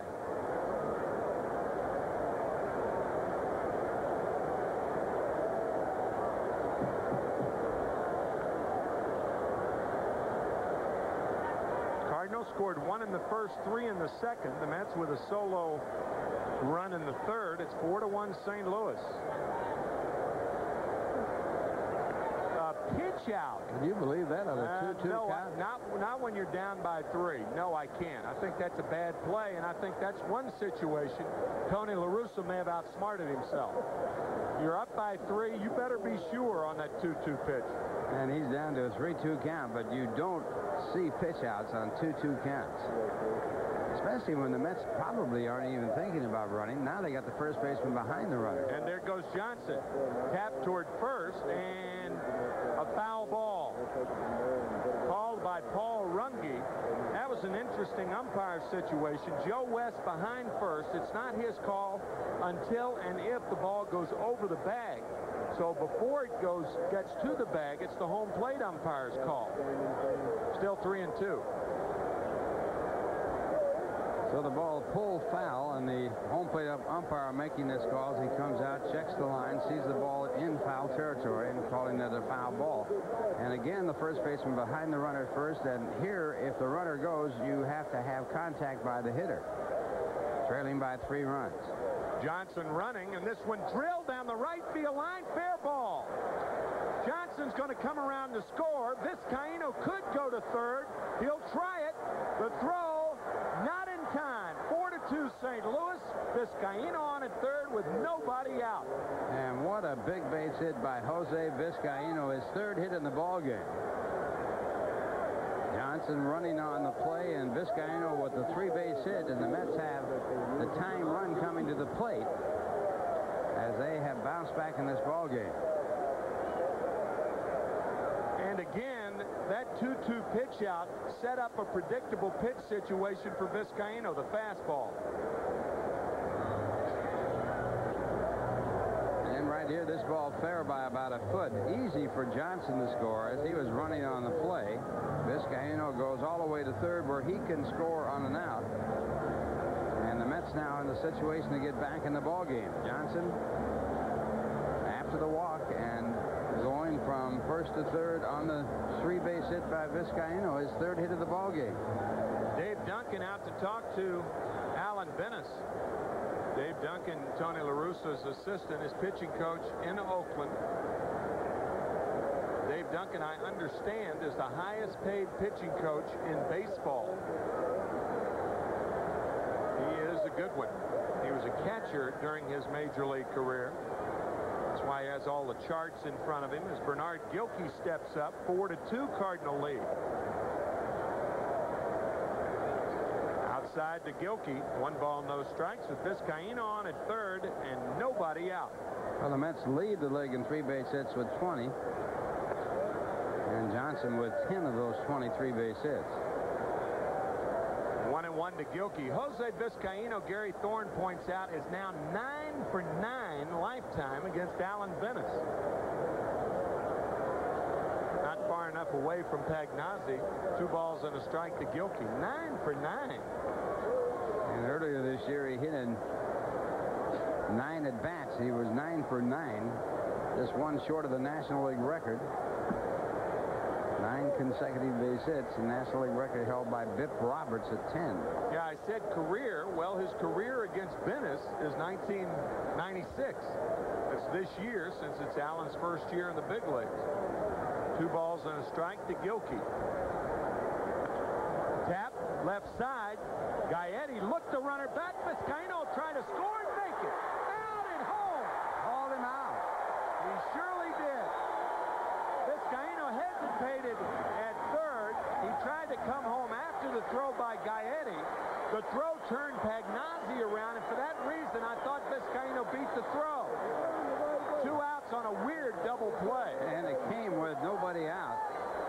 Vizcaino stopping, and now after the throw to first, he comes on in. Mabry very alertly throws it to the plate, but it was a call of out when he was safe. Looked like he was safe to me. He got to the plate before the tag, and we'll look at it again from this angle. Nope, he got him. That's a good call. I thought he was safe at first. Obviously, I did because that's how I called it. This angle, he looks safe. It looked like the heel of the right foot was stuck, and I think Pagnozzi tagged the sole of the right shoe before the heel slid across the plate. Line drive, snared by Mabry.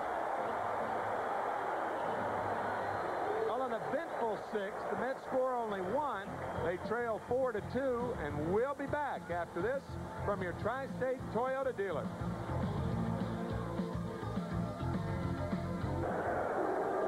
Back here in the bottom of the 6th, the Mets losing a chance to get a run here, and you have to question the runner coming in here with only 1 out.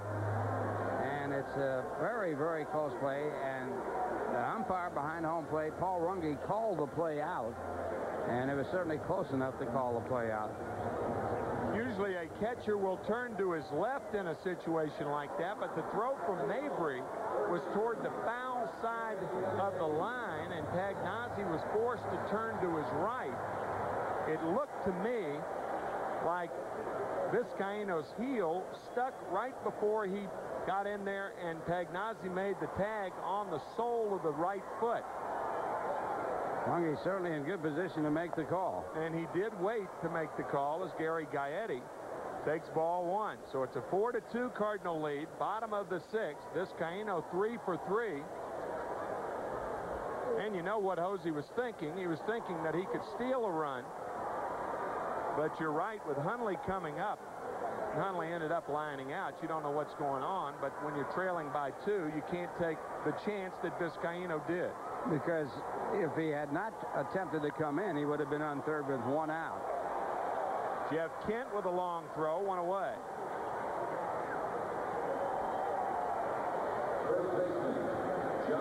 Good play by Kent on a hard hit ball. That's the second time he's made a good play on Gaetti. And Bobby Jones now working here in the 6th inning, trailing by 2.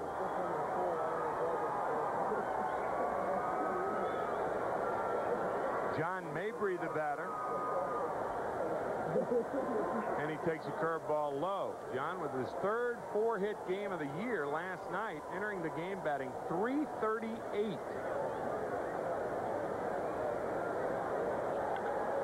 And he pops it up. Shallow right, Husky. 2 outs. You love to see that. Now that's a routine fly to right field, and Mabry was about 5 feet from second when the catch was made. Well, he is becoming an outstanding ball player, fine hitter. Hit for the cycle against Colorado on May 18th, the 15th Cardinal player to hit a single, double, triple, and a home run in 1 game. Willie McGee, a crowd favorite here.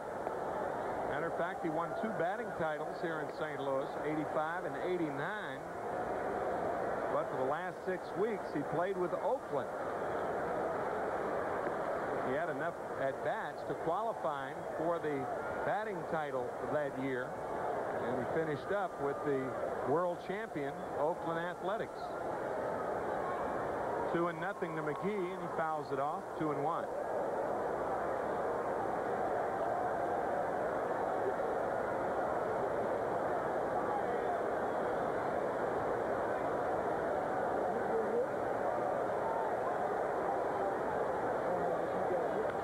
Ground ball to third.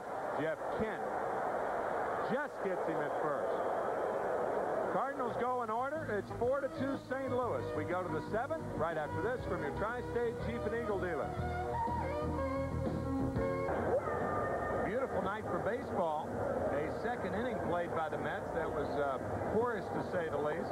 Some mental mistakes by Ray Ordonez, 2 by Ray, 1 by Todd Hundley for not looking the runner back, and then a base running mistake, even though not as blatant, by Jose Vizcaíno in the 6th inning. That's why it's 4-2 Cardinals, and Gary Thorne comes in to take you for the rest of the way. Timmy, thank you. You will, as Thank you. Ima says, will continue. Continue the show. Good ball game, and the Mets definitely in it. We've seen some great defensive plays both sides in this game. Kent's made a couple of real fine plays down there at third base, including in the last half inning on Gaetti on that long throw with that strong arm. Bettis with a walk and 2 strikeouts in the game for the 24-year-old rookie right-hander, who's 5-4. And Jeff Kent is 0 for 2. He hit that fly ball in the 2nd inning that Jordan hauled in off the right field wall, literally, and had to come out of the game with feeling some pain in the back and neck, and McGee on for him. Kent batting at 276 as he stands in here against Bennis. Be followed by Bronya and Hundley.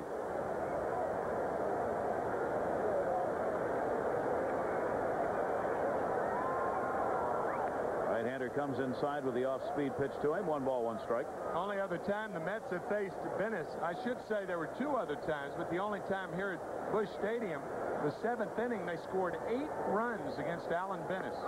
We showed you his ERA earlier to show that as he gets to this point of a game, Timmy, his ERA jumps up to about 7 or over after the 7th inning. We'll see how much he's got in the arm tonight. Couple of complete games, including 1 shutout for him this year. And Kent swings through the fastball, the 3rd strikeout for Bennis, and there's 1 down here in the 7th.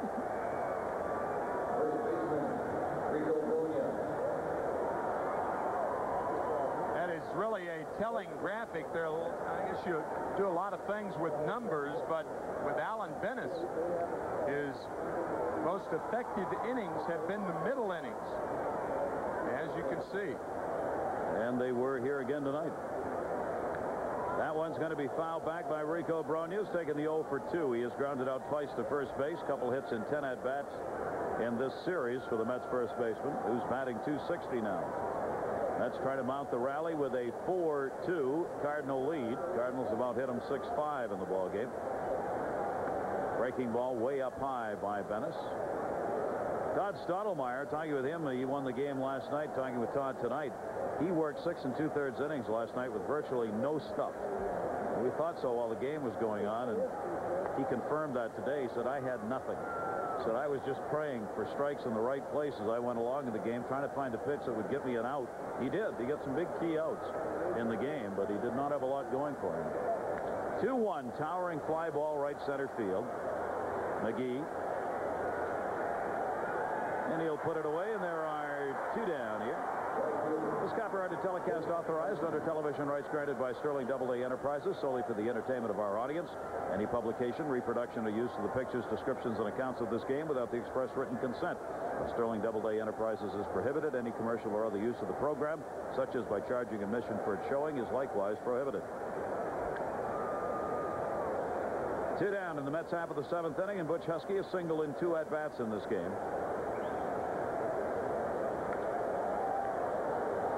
Behind first. Mabry. And a good inning for Bennis. So he comes back and sets the Mets down in order. 7th inning stretch time in St. Louis. Cardinals have the lead. Now this from your Tri-State Ford dealer.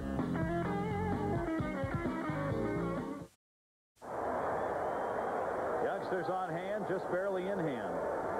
And screaming to get away. Now there's a lap or 2. Oh, that's great. For the 7th inning stretch, and we're ready to go. Here's Tom Pagnozzi leads it off. Thought of you today. I was right in the park right downtown here. They had a great blues and jazz festival all day. And I want to tell you, they were cooking. And of course, the loss of Ella Fitzgerald noted. Ella passing away early this morning. The first lady of song. Yeah. So So they were kind of celebrating her life and did a lot of her songs today in the all-day blues and jazz. It really was magnificent. Free concert in St. Louis today. Tom Pagnozzi, who singled and scored in the second inning when they got 3 runs and 2 hits. One of the most efficient offensive innings you'll ever see. 3 runs, 2 hits. Nobody was left on. They got the last run on the getting the guy caught in the rundown, the run crossing the plate. Man, it was pretty efficient offense. Not much power, not much pop, but they got the runs. Good shot of that helmet for you. Bobby Jones with a 1-2 count on Pagnozzi. Camera positions are somewhat obstructed here. Only minor obstructions. And a base hit over Bronia's head into right field. Husky was over near the line. Pagnozzi's got his second hit. 2 for 3 in the day. Tom Pagnozzi, a leadoff single here in the 7th inning. Now Tom Pagnozzi hitting the curveball low and away like Ella Fitzgerald could hit the high note or low note or any note. This is fine hitting by Pagnozzi on a good curveball from Jones. Great approach, good result. And David Bell, who has singled and reached on a fielder's choice, he has scored a run. He's batting at .216. Luis Alicea started second base last night. Back in his Bell tonight. Gary, Jonathan Schwartz, our pal, will be the master of ceremonies at Carnegie Hall on the 9th and 10th of July in a tribute to Ella Fitzgerald. That is an annual thing, and I am fortunate enough to be going on the 10th and just cannot wait. It certainly adds to the importance with their passing. Be a very special tribute, a very special night now. It would have been anyway. Bobby Jones, chance for 2, covering Vizcaino, makes the relay, and they've got it. Bell grounds into the double play. 1-4-3, eliminating that leadoff base runner, and they're at 2 down.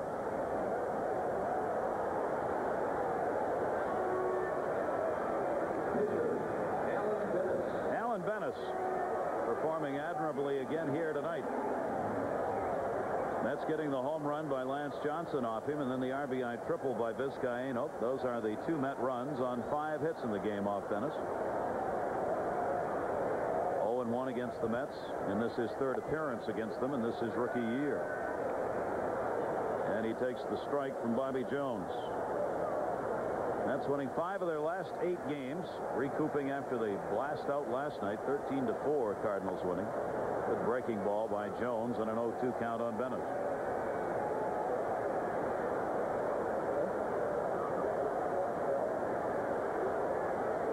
Two down, bases empty.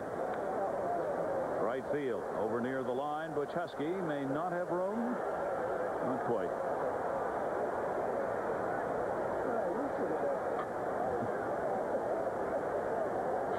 Butch chatting with the folks.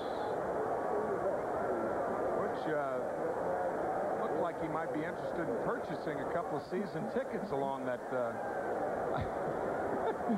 Took his cap off and was carrying on a quasi conversation with those guys in the front row. Kind of scratched his head. And, how you doing, guys? Those seats available? Big league ball, huh? Gotta love it. Grounded toward short. Ordonez was way over the other way, and it's a base hit. Mets playing Venice not to get around. He's got his 3rd hit of the season. So the pitcher's on here in the 7th inning with 2 down. He was almost behind second base, the Mets shortstop that time. And you find out after a while you can't be everywhere. Breaking ball grounded through on the left side, and Ray had to play Venice over towards second. Leadoff batter Ron Gant. RBI and a sac fly and a single in his 3 plate appearances tonight. Coming back in last night's game with that home run. His first at bat after coming off the DL with a hamstring pull. Not your quintessential leadoff batter. No. Built like the number 4 hitter and tends to jack the ball that way too. Remember Brett Boone of the Cincinnati Reds, his description of Ron Gant, as you see Royce Clayton on deck, totally ripped. And That is a youthful expression that's very much in vogue now. The ripped, meaning the definition of the muscles in the back, in the stomach, and of course in the arms. And boy, I mean, see this guy from the waist up with his shirt off. He has got some kind of upper body strength. Totally ripped. I like that. It was funny tonight. Gene Mauch was down on the field with Tony La Russa, and they were talking about Ron Gant. And Gene was kind of kidding about Gant being in that leadoff spot with La Russa. He said, you know, pretty big, powerful upper body for a leadoff guy. And La Russa said, yeah, he has a hard time getting around sometimes, just trying to take it the other way. And Gene Mauch says, never bothered me. Gene's 70 years old, still in great shape. Was having a wonderful time down there on the field before the game. They'd invited him back to Kansas City to coach again, but he said, I had enough. He said, I watch about 7 games a day in the air now and still stay involved in baseball. I went to Montreal Expos in June 15th, as a matter of fact, of 1972, and I learned more baseball in those 3.5 months than any other 3.5-month period of my baseball career. He went around on that one. 3 balls, 2 strikes. Long term, this organization, the Cardinals with George Kissel and Eddie Stanky, we talk about them a lot. Great teachers dedicated to teaching, but Mauch was along that same line. Just loved to talk about the game and talk about the nuances of the game. Very thoughtful conversations that you could have with the general. Runner at first, 3-2. Runner goes, and it's foul back. Tony La Russa was kidding him about how he always gets the edge and always has. He told a Jimmy Wynn story when he was managing, and Jimmy Wynn was playing for Houston. Said on a Sunday afternoon, I'm out in the dugout watching BP, and I know Wynn's in the lineup, and he's coming by, and he's telling Tony La Russa, he says, I said to Wynn, Jimmy, don't you ever get a day off. It's going to be 100 degrees today. You played every day for like 3 months. Did you ever get a day off? Said 20 minutes later, he was out of the lineup. Didn't have to face it. The toy cannon. And Gant draws the walk. Just the second free pass given up by Bobby Jones. Dangerous one here, though. Runners on at first and second, 2 down. Jones coming to the number 2 spot in the lineup, and Royce Clayton.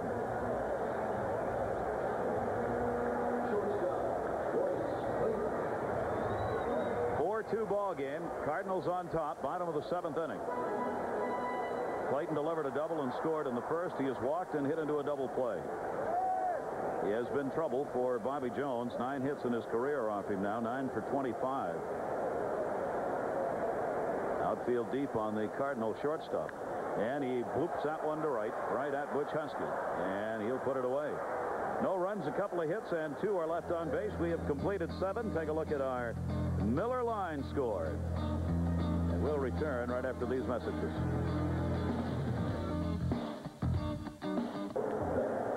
Venice coming off a bad outing against San Francisco on the 9th. Has pitched very well here in this game against the Mets. Good ball game, 4-2 as we go to the 8th inning. Mets will have Ordonez, then Jones due up. He'll be pinch hit for. And the top of the order, Lance Johnson. Dave Malucki had been warming up in the bullpen for the Mets. Looks like Jones for Jones. Chris Jones for Bobby Jones. Well, the Mets' number 1 pinch hitter getting set in the on-deck circle. Ray Ordonez, the 0 for 2, is 1 for 9 in this series against the Cardinals that will wrap up tomorrow afternoon on Father's Day. Don't forget that tomorrow now. Pete Hardish draws the assignment against Mike Morgan, who is 1-1. We'll be on the air tomorrow, 2 o'clock, right here on WWOI for the ball game. That one he hit towards right, and a base hit out of the reach of Bell. So Ray Ordonez is on with a single.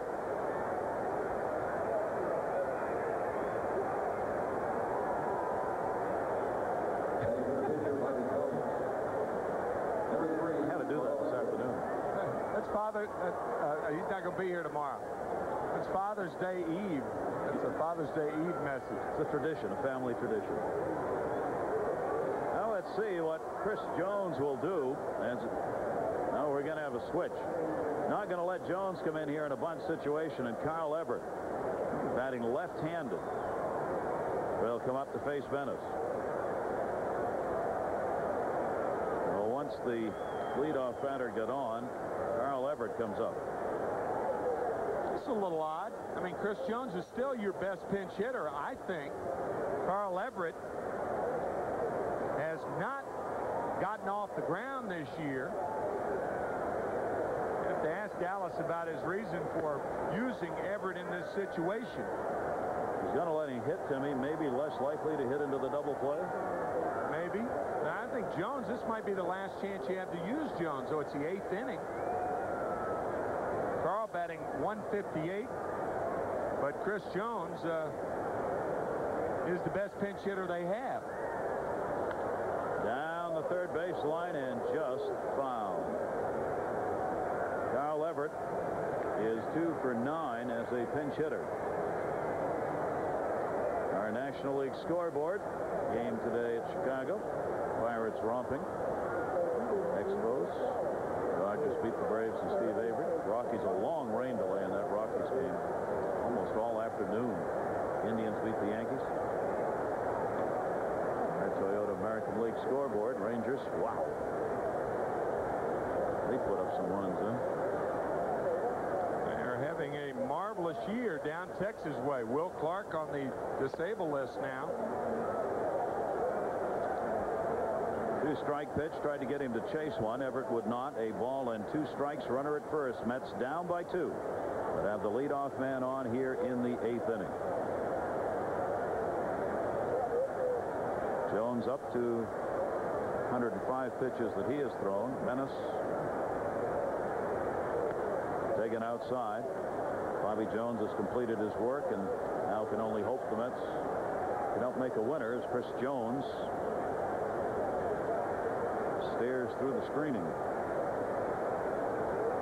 2 balls, 2 strikes on Everett. It would seem like Dallas would use it just the opposite. He'd have Everett batting with 1 out and nobody on, and Chris Jones hitting with Ordonez on at first. Runner going. Hit and run on that time. Foul back. 2-2. Ordonez will come back.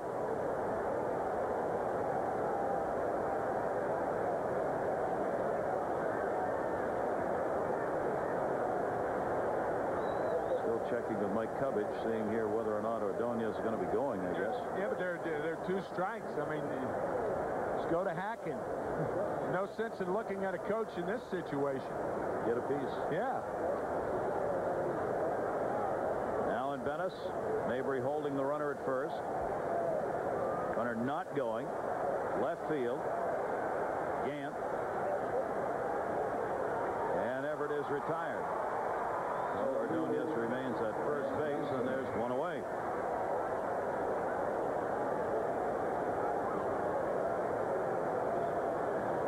Carl Everett, the pinch hitter, heads back. We go to the top of the order, and Lance Johnson. And Tony La Russa is on his way out. Rick Honeycutt had been warming up previously, and that's going to be it for Alan Bennis. He'll get a nice hand from the 40,000 plus. Bennis out of there with a chance to win the ball game. This call to the bullpen brought to you by 9X. We'll be right back to St. Louis.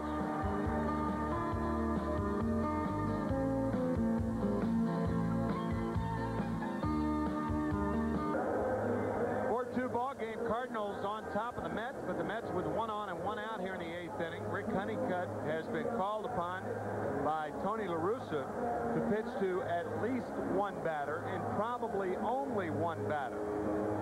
Vizcaino, even though unless Johnson grounds into a double play, Vizcaino has been a better left-handed hitter this year than right-handed, so he could pitch not only to Johnson but to Jose as well.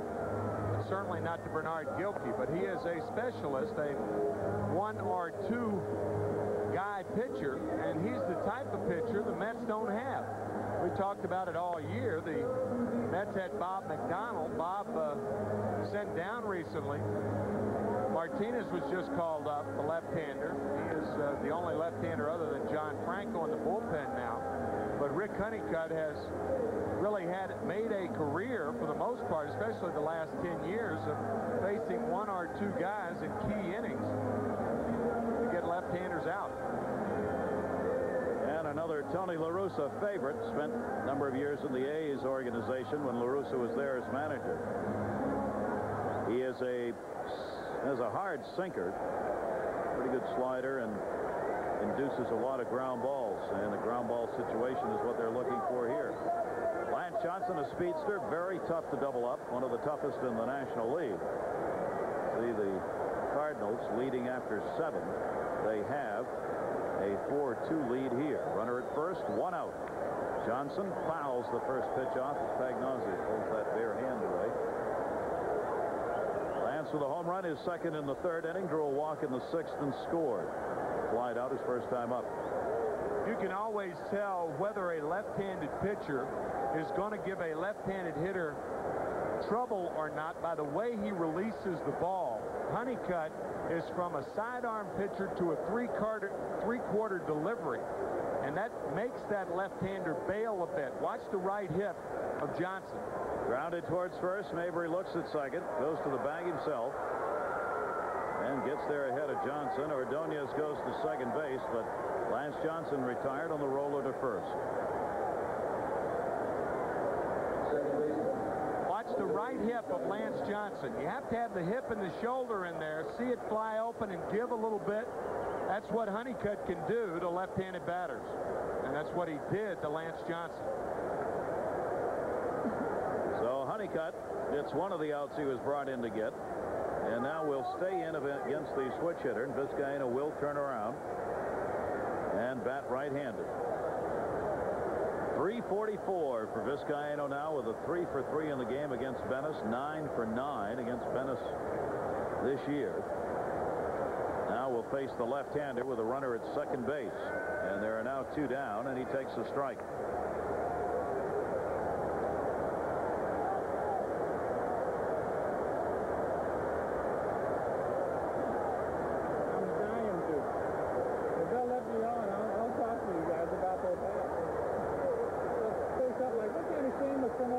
I believe that puts Jose Vizcaino with the 3 for 3 tonight into the number 2 spot in the National League batting race.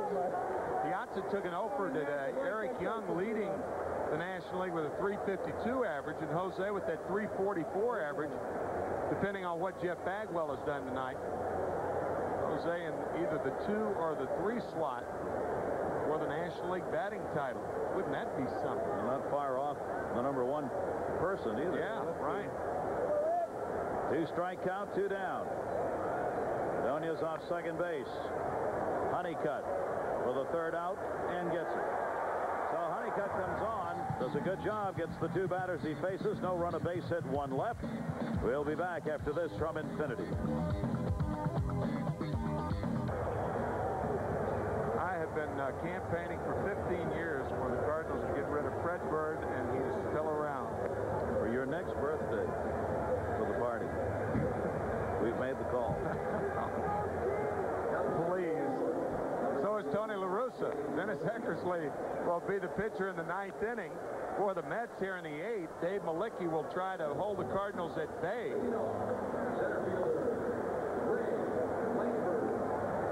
Only if it's a Redbird pinata. If you get my drift. I did.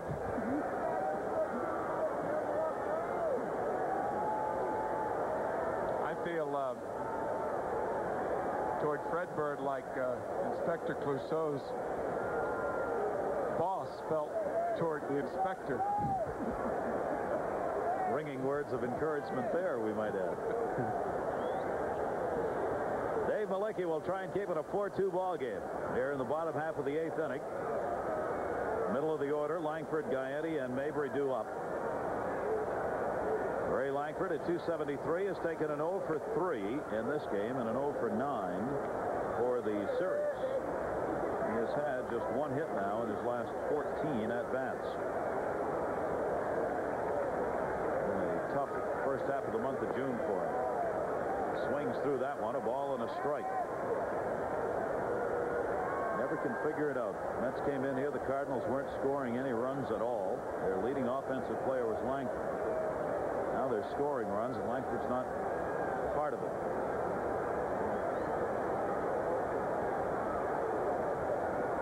Dave Malicki, and the breaking ball on the outside corner to him. A ball and 2 strikes. the middle of their order due up in the top of the ninth. Gilkey, Hundley, and Kent. First, Malicki's. Better get rid of the Cardinals here. And a fastball. 2 balls, 2 strikes, missed outside. Dave Malicki, certainly the most flexible Mets pitcher. Working well in middle relief. Could really be a closer. He's an excellent starter. Very adaptable to whatever role Dallas Green puts him in. Fouls that one off. Some thought he might have been making that start that Robert Person made here in the first game of this series. They decided they wanted to give Person a chance here and also wanted Malicki to be available in the bullpen. A 2-2 count on the leadoff batter for the Cardinals in the 8th. And a base hit. Well, Langford gets out of the over. Gilkey gets it back in, and the Cardinals have the leadoff man on in the 8th inning. He talks about getting the first runner on in the inning. You can double that if your leadoff runner is on and he can run, he can steal bases. So it's not only important to get that leadoff man on, but when he's a guy who can steal bases, then he is doubly dangerous. Langford can do that.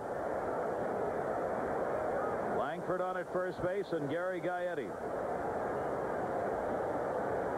Pretty good lead at first, and the step off by Dave Malicki. Gaetti a single and an RBI in the first inning, a hot hitter. 4 for 11 now in this series. Langford edging off, leaning, not going. Hit down to third. Kent, chance for 2. Vizcaino 1. Relay to first. They get 2. Gary Gaetti hits into the double play, and Malicki, defensive help behind him.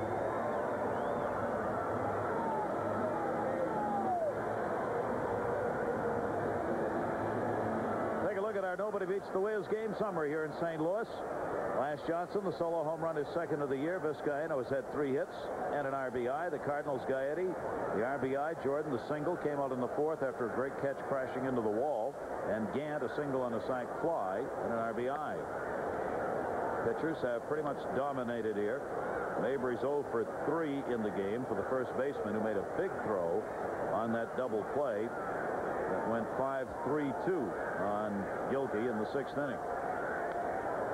Fouls it off. Yeah, in that E column on the scoreboard, there are no errors for either side, but certainly errors of omission for the Mets tonight in that 2nd inning in particular. And with Ray Ordonez not going for the double play, electing to come home with runners on at 1st and 2nd and nobody out, or 1st and 3rd and nobody out. Came home, did not get Brian Jordan. The inning was kept alive. The Cardinals scored 2 more runs, and that's been the difference in this game. Mistakes that add up, the mental mistakes. Inside with a fastball, 2 balls, 2 strikes. Equally as bad as the physical ones in some regard. Often considered worse by managers. Yeah, right. Mabry waiting, breaking balls into him, and he's gone. Good job by Malicki, who comes on, faces only 3 despite giving up 1 hit. The Mets get their shot in the 9th after this from your Tri-State Cadillac dealer.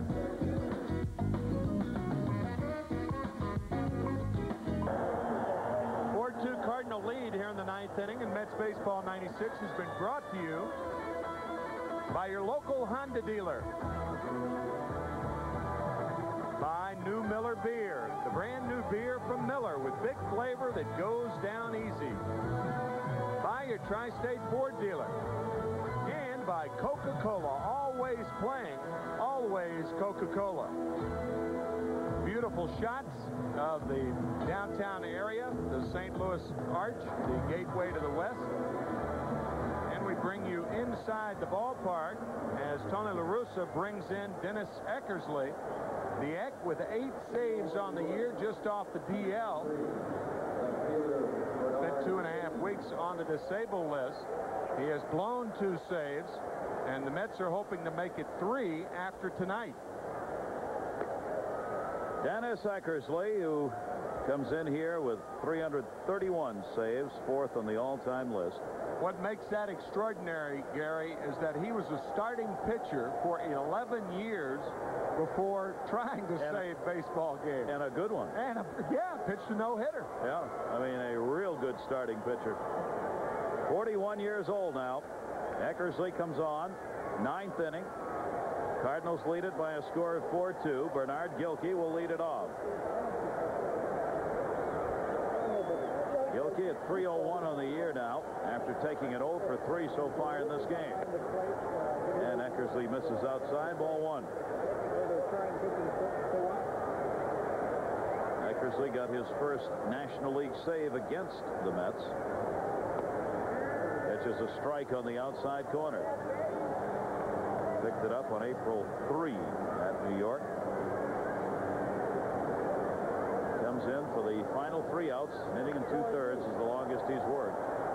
Drops down, foul back, a ball and 2 strikes. Dennis Eckersley will probably go down in the history of the game as one of the greatest control pitchers ever.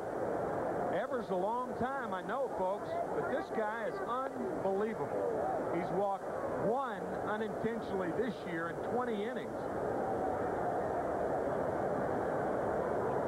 In 3 years, from 89 to 91, he walked 16 in 3 years for the Oakland Athletics. 16. You better go up swinging. Do not stand around. Staggering to throw that many strikes and yet be that effective. Comes in with a fastball, fouled off, 2 balls, 2 strikes on Gilkey. Keeps himself in magnificent shape. He runs a lot. I mean, everywhere he's ever been playing ball, home or on the road, Dennis Eckersley's out jogging. Miles and miles and miles to keep those legs strong. Foul back, 2 balls, 2 strikes.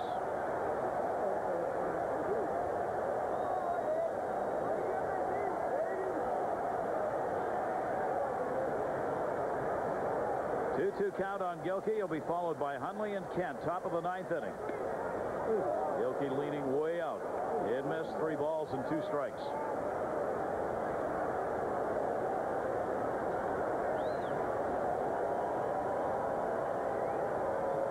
Three-two. He got him.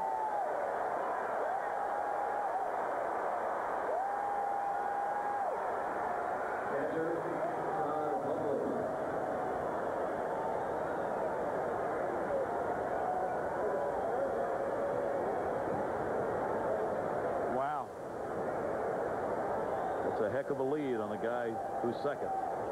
That sure is. More than 2 strikeouts to every walk. Just think about that. 1 walk this year, unintentional. 1 down, Todd Hundley. And he takes the strike. That, of course, is the key to Eckersley's success forever. Strike 1. He probably has gotten that about as well as any pitcher in the game over the last decades. I mean, you know, and we are not exaggerating when we say ever. I mean, this guy does nothing but throw 1 strike after another. Only time he throws a ball is when he wants to. On the outside corner at the knees, 1 ball, 2 strikes on Hundley.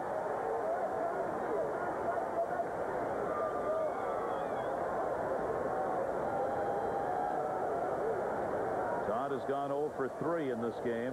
Tony La Russa brought Eckersley with him, and he strikes him out. Just overpowers Todd Hundley. 2 down.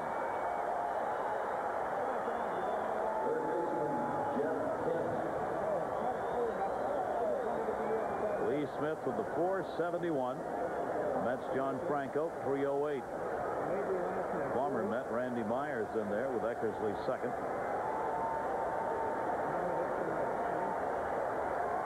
Jeff Kent. 2 down, 9th inning. Cardinals up 4-2. Right after after Kent's been watching in the on-deck circle, seeing Hundley go after a blazing fastball. He pulls the string on Kent.